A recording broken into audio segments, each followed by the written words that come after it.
Alright guys, welcome to the progression guide. This is where I took a brand new, fresh account and I started from zero and I went all the way to working a meta team and getting to endgame content and being able to clear out new events. This all started because I want to get you guys the best info possible and not just throw names on a paper or throw things at you and say, hey, do this, when it might not be that effective. So I went first and tried it myself and got the information. So here it is. Getting started. So right off the rip, when you get into the game, you'll have enough gems to summon on banner. What you want to do is summon at least one time and just grab those cheap units, whatever they may be, and throw them on your team. You're going to want to head to Vucha Village and Green Planet, continue and progress as far as you can.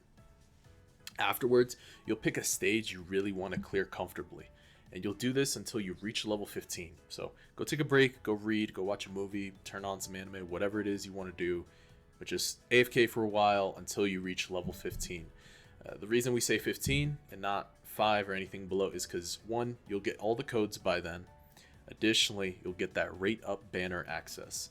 So in ARX, once every 24 hours, you can pick the center unit on that banner.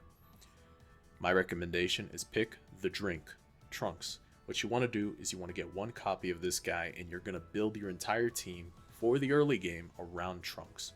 So you'll pick up units like Naruto, Okarun, and Gaara, Leaf Ninja, Otaku, and Sand Ninja, and you'll get these units and they'll keep dying, but as they die, Trunks will get stronger. That's just a very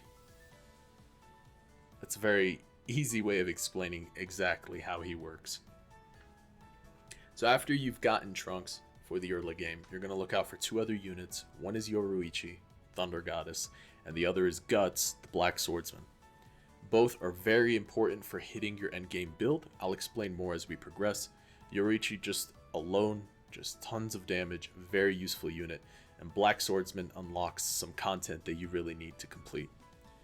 So you need at least one copy of each, so just roll on banner when they're available and save those gems for those two specific units. A lot of you guys are going to ask about stat leveling. For me, it was very basic early on. I did both maximum yen and yen generation as I progressed. I would do like 2 levels here, 2 levels here, 2 levels back. So I'd go back and forth. I just straight up ignored tower health. I don't think you have to worry in the game about tower health. Yeah, so there's nothing wrong with that. Do 2 here, 2 there, maximum yen, maximum generation, go back and forth. And by the time you get to endgame content, you'll make enough gold where you'll be able to max everything. Alright, so moving forward, you'll keep progressing through story mode with the drink and your other units until you reach Ghoul City. You'll complete Ghoul City with the drink because he's just that powerful. And what I recommend is you can take the time to farm some portals. So go to the Tokyo Ghoul Ranger stage, Act 5, and farm for Tier 3 portals. He's strong enough that he'll be able to carry you. My next recommendation is take those portals and try to host. Go to the lobby, go to a Discord, type in chat. There will be people that will help you out. People will be more likely to join your portals because of the fact that you are hosting them. You're not just asking for someone else to throw up a portal. So I find that it's a lot easier, and you'll clear those in a matter of seconds. So it's free loot for them and free progress for you. So once you've had a chance to farm those ranger portals, your goal is to get the owl, Crimson Owl, Eto, and you'll use her as you progress through the story, and you'll get to Lake of Sacrifice. Same kind of concept for Lake of Sacrifice, except here you have 2 key units you want to get. One is from portals, and the other's from the quest, the trials. So Skeleton Knight drops from the portals, so same concept, loot the portals, grab a bunch of portals, and then ask for help.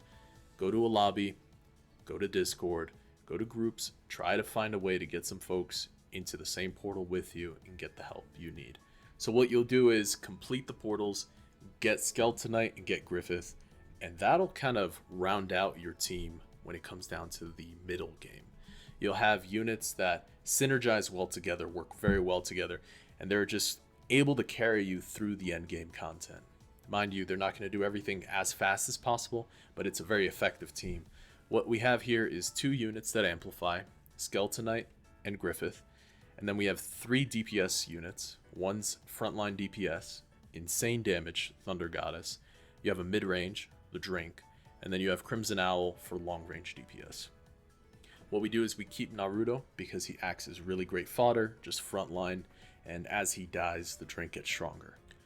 So you guys are going to reach a couple points where you might feel you can't clear something as fast, or you're having a hard time getting the resources you need to either roll for trades or roll for stats. The solution is take your current existing team and try to clear as many easy, medium, or hell dungeons as far as possible. The goal here is to farm the chests, get the rewards. That's going to really accelerate your account. It'll give you the things you need to include the punks to limit break your units. Of the units right now, the best one to limit break, if you could, would be the Drink as you're starting off. I did Yoruichi on accident. I think, not on accident, I thought it was the right decision at the time. I thought she would be very OP for a lot of content, because that is what it said in the Discord. However, don't believe everything you read. Try it out for yourself. So below, I have an example of a lineup, the team that we've talked about, with their recommended traits. Now, any rainbow trait would be good on the unit, especially starting off when we're talking about mid-game grind. You're just trying to reach Griffith, you're trying to reach Skeleton Knight, you're trying to get these units. Any mythic would do. So I wouldn't roll on anything that wasn't 2x.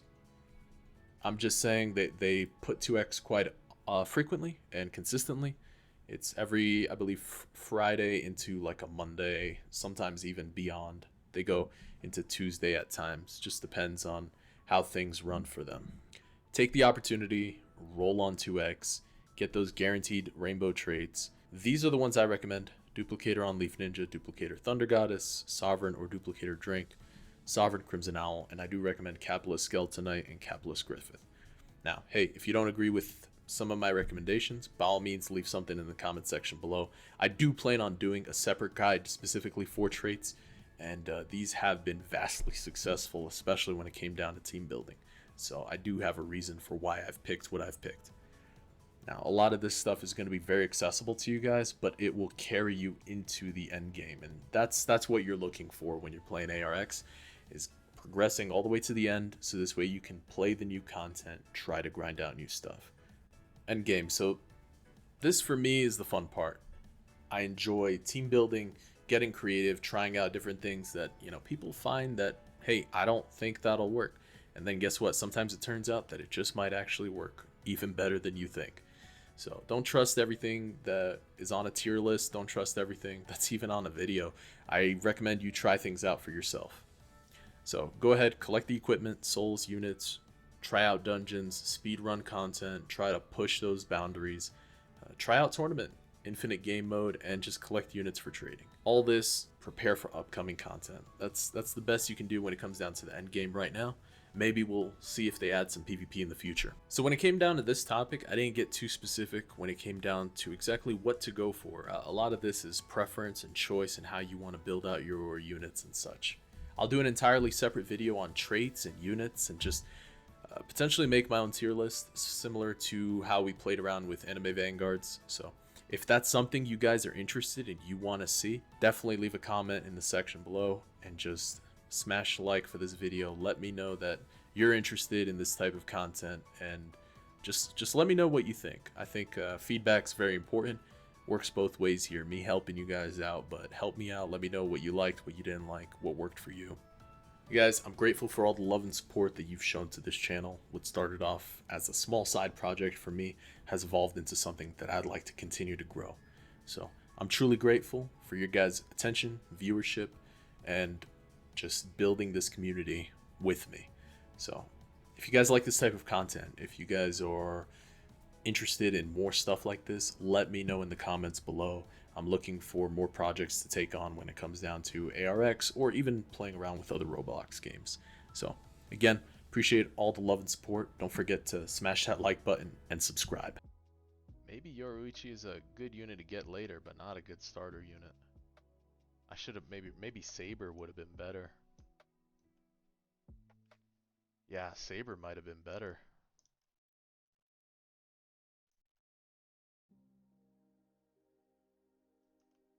Holy cow.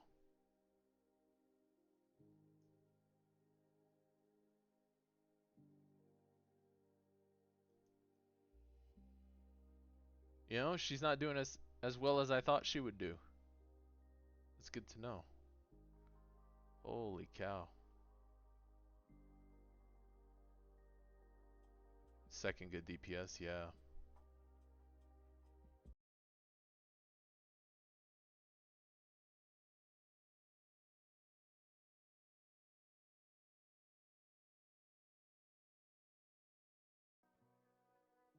It depends, because you don't know if value of Yuta is going to go down or drop, you know? I think just leave autoplay on. Just don't upgrade anything. Nice.